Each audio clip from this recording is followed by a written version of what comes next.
What is agriculture? कृषि क्या है, इसकी क्या परिभाषा है और जानेंगे कि इसका क्या इम्पोर्टेंस और स्कोप है अपने भारत में। तो स्टार्ट करते हैं। What is agriculture? एग्रीकल्चर दो लैटिन वर्डों से मिलकर बना है।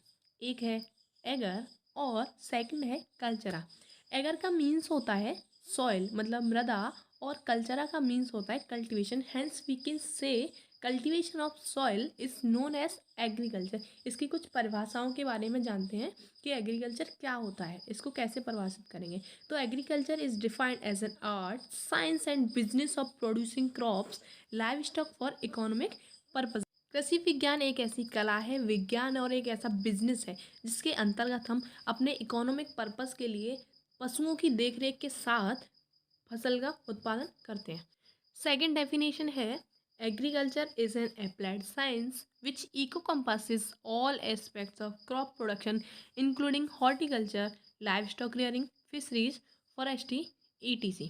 कृषि विज्ञान एक ऐसी विज्ञान है जिसके अंतर्गत हम क्रॉप प्रोडक्शन फसलों के उत्पादन के साथ साथ हॉर्टिकल्चर जिसके अंतर्गत फल फूल सब्जी इत्यादि का उत्पादन करते हैं, लाइव स्टॉक रियरिंग पशुओं की देखभाल और रखरखाव, फिशरीज मछली पालन और फॉरेस्ट्री वानिकी का अध्ययन किया जाता है। एग्रीकल्चर में और भी बहुत सारी ब्रांचेस हैं जिनका अध्ययन हम करते हैं, जैसे एंटोमोलॉजी है, पैथोलॉजी है, प्लांट ब्रीडिंग एंड जेनेटिक्स है।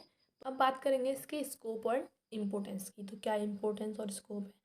फर्स्ट, जो स्टेट और सेंट्रल गवर्नमेंट है उसकी जो इनकम है, जो आय का मोस्ट सिग्निफिकेंट सोर्स है, वो एग्रीकल्चर ही है।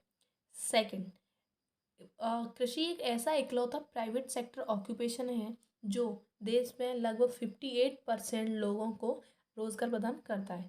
थर्ड, कृषि भारत की जो जीडीपी है उसमें 16% अपना योगदान देता है, और इसके साथ ही जीडीपी प्रदान करने के साथ ही अपने देश की 2/3 पॉपुलेशन को जीविका भी एग्रीकल्चर के थ्रू ही प्राप्त होती है। और इसके साथ ही जितना भी अपने देश से दूसरे देश के लिए जो माल एक्सपोर्ट किया जाता है, जो भी प्रोडक्ट एक्सपोर्ट किए जाते हैं, उससे जो इनकम होती है उसका लगभग 15% एग्रीकल्चर से प्राप्त होता है। और एक बड़ी मात्रा में, एक लार्ज क्वांटिटी में जो भी इंडस्ट्रीज़ हैं उनके लिए जो रॉ मटेरियल है वो भी हमारे एग्रीकल्चर के थ्रू प्राप्त होता है। जैसे टेक्सटाइल इंडस्ट्रीज हैं, उनके लिए जो रेशा चाहिए होता है वो हमारे एग्रीकल्चर से मिलता है। फ्लोर मिल्स हैं, और शुगर इंडस्ट्रीज़ है उसके लिए शुगर केन, और जैसे और भी बहुत सारी इंडस्ट्रीज़ हैं, जैसे पोटैटो से बनने वाले बहुत सारे प्रोडक्ट्स जैसे चिप्स और बहुत सारे कुरकुरे वगैरह बनते हैं। तो एग्रीकल्चर एक काफ़ी अच्छा अपना रोल निभाता है, इसकी बहुत सारे इम्पोर्टेंस और स्कोप है। तो आज के लिए इतना ही। Thank you.